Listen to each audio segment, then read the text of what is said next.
Hello, everyone. Please have a seat and we'll get started.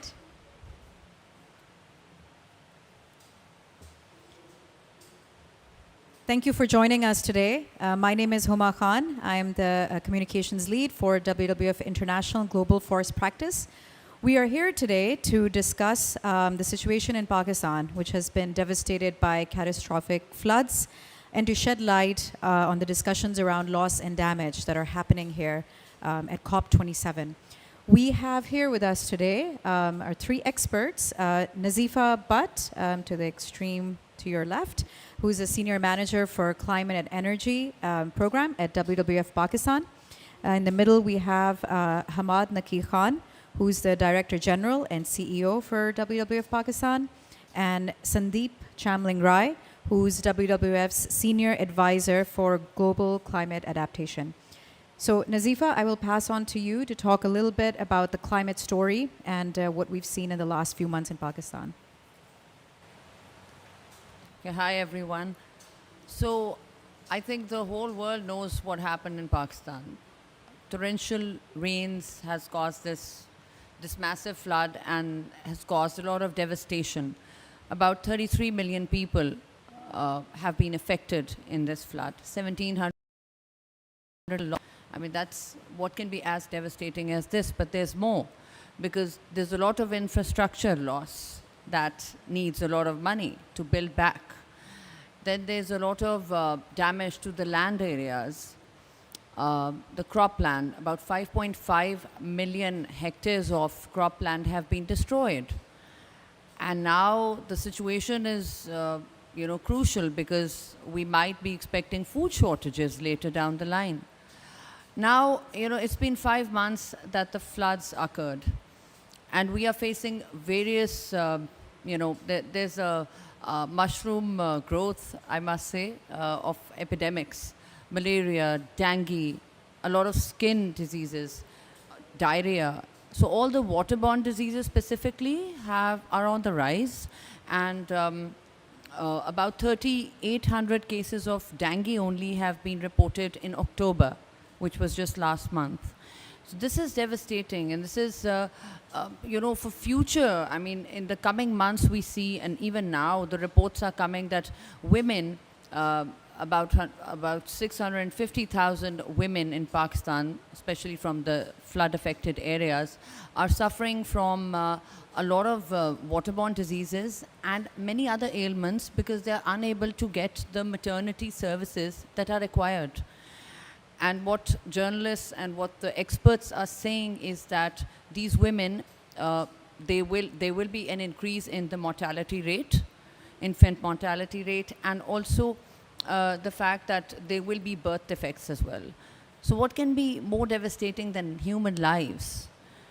And then we talk about infrastructure destruction. As I said, that about I'd just like to quote that about 13,000 kilometers of roads and various bridges have been destroyed in the flood-affected areas. Now that's devastating, because there's no accessibility of people to get to the, to get connected, to find access to the marketplaces. People have lost their livelihoods. About 8 million people have been displaced. They barely have shelter. Some are living in camps. And when you look at the situation, they're not just numbers. They're actually, they're actually humans suffering with disease, with hunger, with lack of the basic facilities, which is health, education. I mean, with education, it reminds me that about there's a 26,000 different schools have been damaged during those floods in those flood-affected areas, and those children have no access. I mean, people lost their livelihoods, their homes, education. 59 hospitals destroyed in those floods. Who's going to take care of that? Then, I think this forum and COP27 does call for an appeal, to be made to the global leaders, that there needs to be a quick and urgent action that needs to be taken towards building back better, towards nature, using nature, and yeah. Thank you, Nazifa. I think you make a very important point here that behind the numbers we see are very real impacts to people's lives and livelihoods, and it just doesn't end when the water goes down.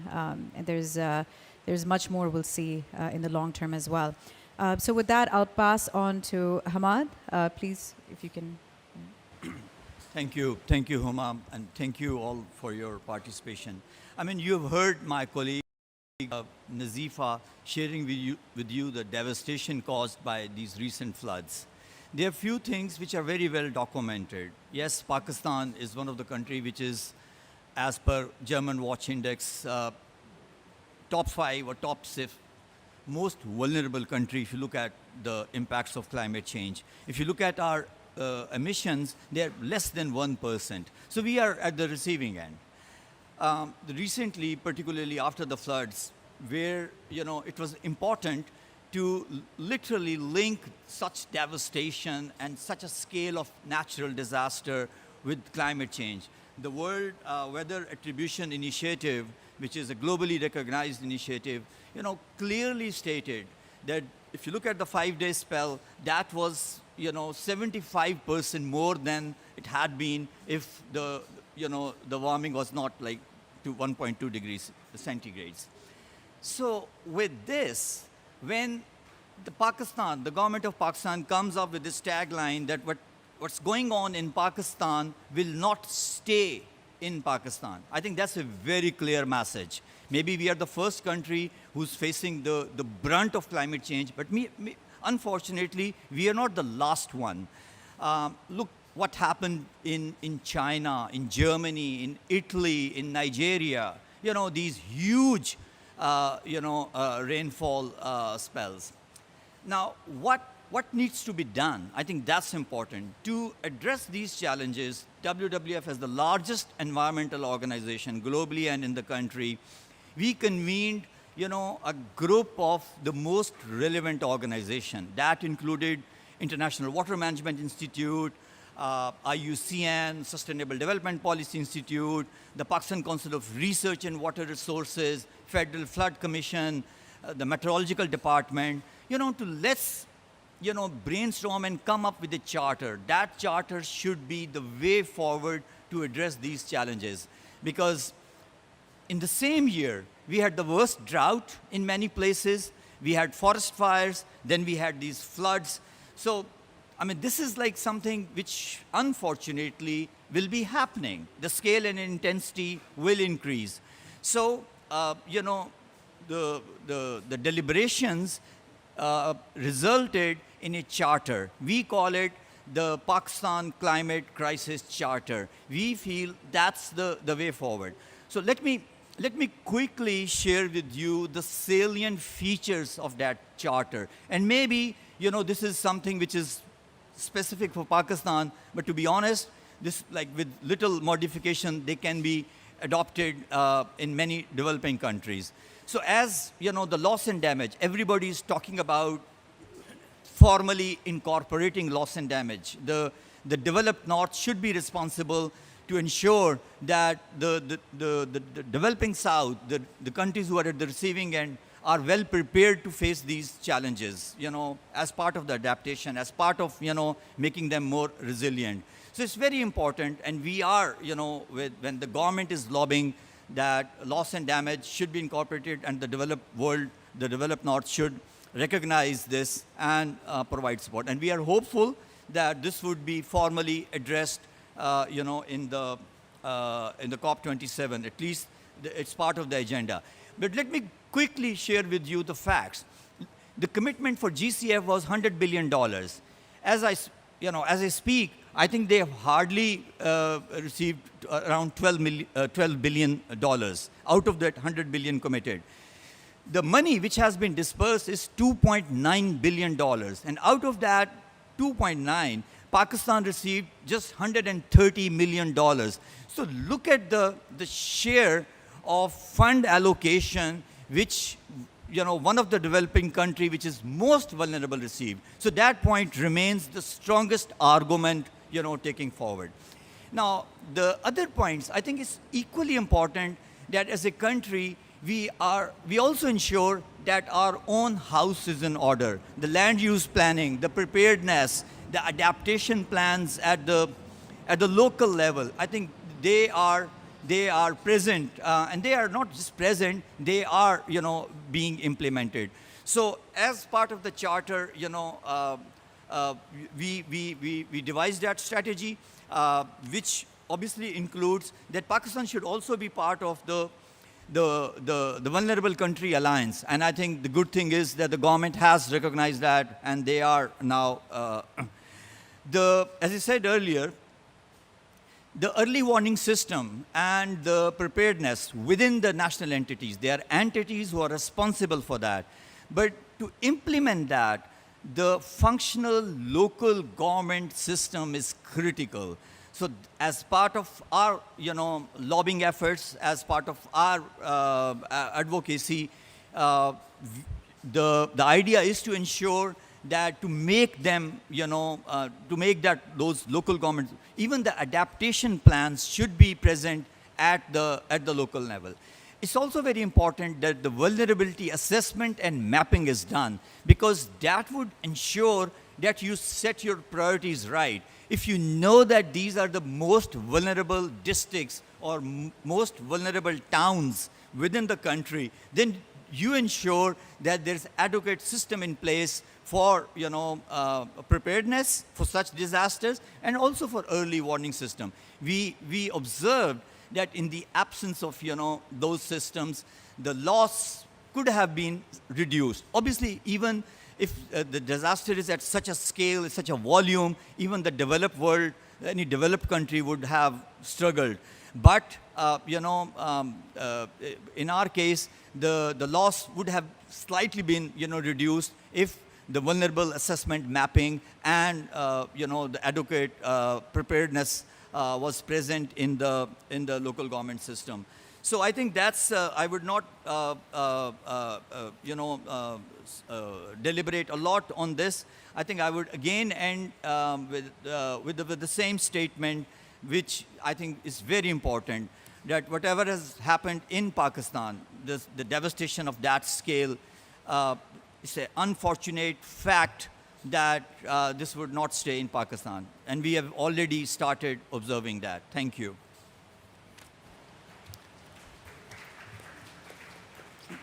Thank you, Hamad. And the Pakistan Climate Crisis Charter that was just mentioned is actually available on the WWF Pakistan website.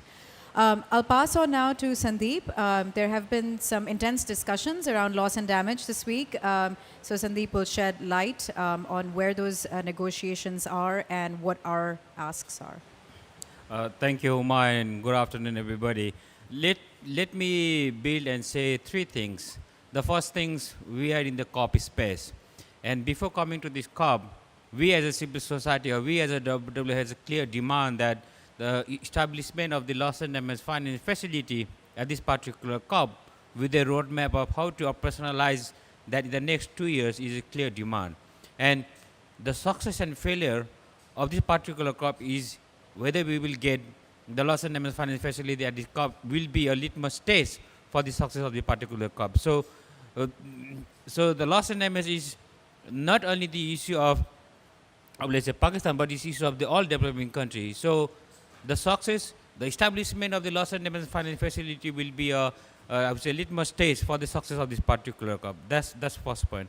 And second point, why do we need this at this particular junction? Well, my colleague has really highlighted some of the devastation that's happening in Pakistan. Well, our sympathy to the government of Pakistan and the people of the Pakistan, but this is not only for the Pakistan case. It goes beyond that. I come from Nepal, and one of the vulnerable mountainous country, and we do face those kind of devastating impacts in our particular region. And over here we can see around 1,700 people died and 8 million people displaced, and there were loss of 30 billion, and I would say 30 billion US dollar, I would say infrastructure has been lost. But I just want to highlight that this is just the tip of the iceberg of the climate disaster that we are seeing right now. What the IPCC clearly mentioned that around 3 to 3.6 billion people are in the climate vulnerable risk area. and that's clearly outlined by our scientific facts. So just to highlight that we are in the tip, this is just a tip of the iceberg. The impacts will not really slow down, and it will just simply escalate as we move along. And what we have seen in the synthesis report produced by the UNFCCC, we are heading towards 2.5 degree temperature rise. And we are just at 1.1. And in 1.1, we are seeing this kind of devastating impact. So you can just imagine what the consequences will happen in 2.5 degree scenario rise. So, and just to take a note, as we are speaking right now, there are many people who are already suffering and even dying from the climate impact. So we need to take that into mind. And my third point, so what's happening in this particular COP?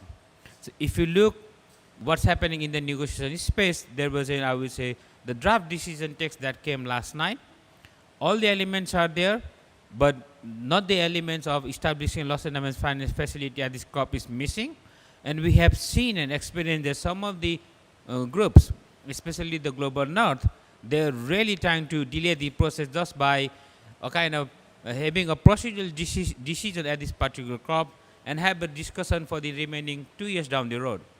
We cannot spend time, we don't have a luxury of time to have this procedural discussion and keep this moving forward. So now we have few hours left before the COP will finish, and this few hour time, we will really want to see the developed country really see the urgency of this particular issue and not only just lengthening the process of having a discussion for remaining 2 years, but to take a bold decision and establish a loss and damage finance facility over here and map a roadmap how this facility will be operationalized within 2 years time frame with the substantial financial resources that will really need to address the loss and damage that is happening in the vulnerable country like Pakistan and others. Let me stop there and happy to take any question that you may have. Thank you, Sandeep. So we do have some time for questions. So from the audience, we can take a few questions. We have. Is there a mic?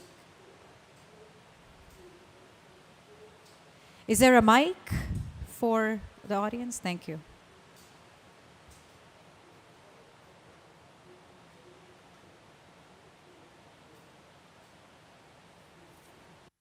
Hello, I'm Akshay Sangomla. I am from India. I write for a magazine called Down to Earth in India. I wanted to know, you just said that in the draft text, the LDFF, the loss and damage finance facility is not there right now. What other funding options are the Global North looking for, or what other funding options are being discussed in the negotiations right now? Okay, comment on that particular point. Yeah, if you look the draft decision text that came last night, it doesn't mention loss and damage finance facility, but what it mentioned is that by 2024, there may be a financial arrangement to address the issue of loss and damage funding. So those languages are there, but that's not concrete.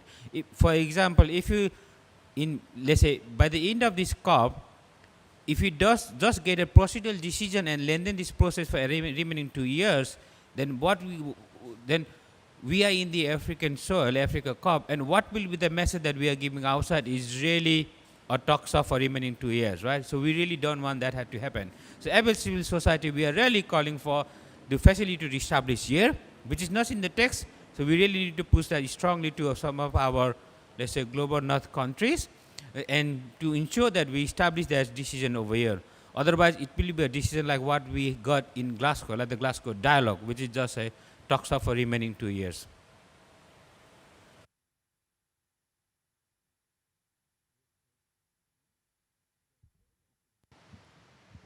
Thank you. My name is Rafi Alam. I'm an environmental lawyer from Lahore. You'd mentioned the devastation and destruction caused by construction in floodplains, in the riverbed, and so on. In a perfect world, if a loss and damage facility is announced and is capitalized, how important, first of all, what sort of transparent frameworks, not only like countries like Pakistan need to have in place, but other countries that are seeking such funds will need to have in place so that we know that this money is being spent correctly for the right people and in the correct, resilient, sustainable development patterns? What guarantees do we have and how important is that? I think, thank you, very important question. I think this is also a challenge which most developing countries face, because there's a, I don't know whether it's a misconception or there's a perception that a lot of these funds channeled to do a certain job are siphoned off. So, I mean, the thing is, as long as there is a transparent mechanism in place where, and we have seen this in the past for other development projects, where there are, kind of a steering committees or the program committees are established. I mean, in the case of Pakistan, we have this Climate Change Council. There could be a subcommittee which is represented by the government entities and, the donor or the civil society organization. Like, that subcommittee can supervise the implementation of those projects.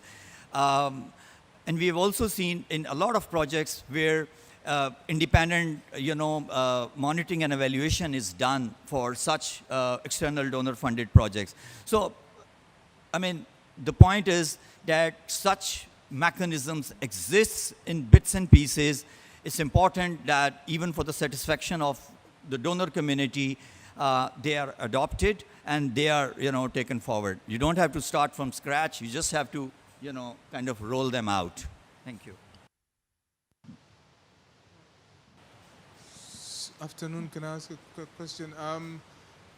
My name is Nkosiyabo Moyo, and I'm from Botswana. And I represent the Disaster Risk Reduction Fraternity.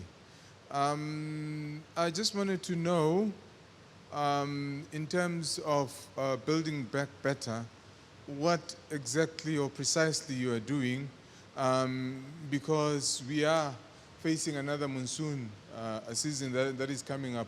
What is it that Pakistan is doing in order to make sure that people are resilient and they don't get affected by the similar kind of disaster? Thank you. So, thank you. I think another very important question. It's very important that do we learn lessons from the past? I mean, there were impacts, there were things which happened after the 2010 floods. There was a commission. The commission came up with a set of recommendations. Unfortunately, those recommendations are still valid. So it's important that those the recommendations are implemented.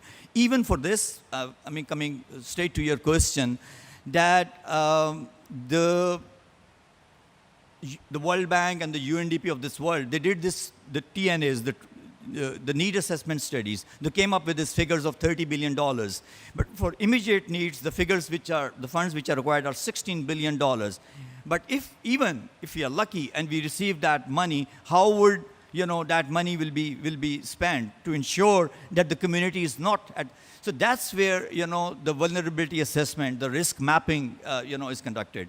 The land use planning. I mean, why do we allow the communities and the commercial entities to do construction, in the flood, right in the riverbeds or in the floodplains?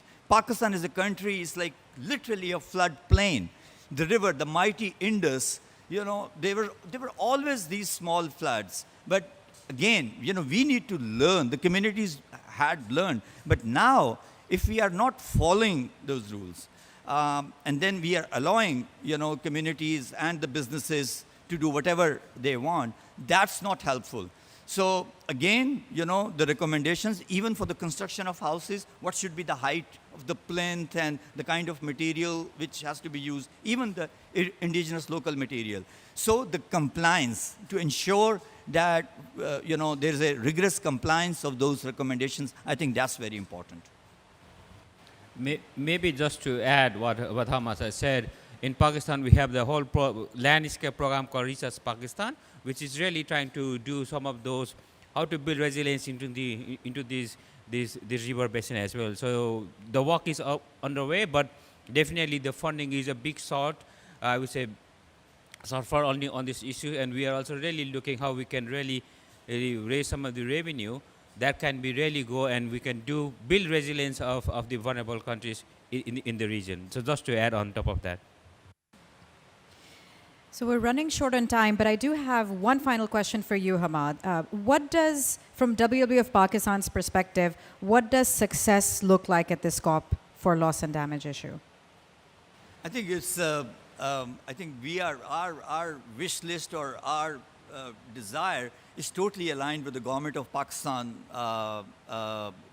campaign in this COP27. The good thing is that loss and damage has been, incorporated in the agenda, but it's formal incorporation, a fund, which is exclusively for loss and damage. Another, I think the main thing is, let's walk the talk. There's a lot of talk, a lot of commitments, but this is 27th COP. I think the last 26 COPs are enough. We need action on ground. I told you the figures of Green Climate Fund, $12 billion out of the, $100 billion committed. And out of those, just 1.3 million for one of the most vulnerable country. So that's not walk the talk. It's just like, things are in the air. So let's take action. That's what we require. Thank you very much. I'm told we're out of time. Thank you all for attending. Our experts are available afterwards. If you have any more questions or if you would like any more interviews, please reach out to one of us. Thank you.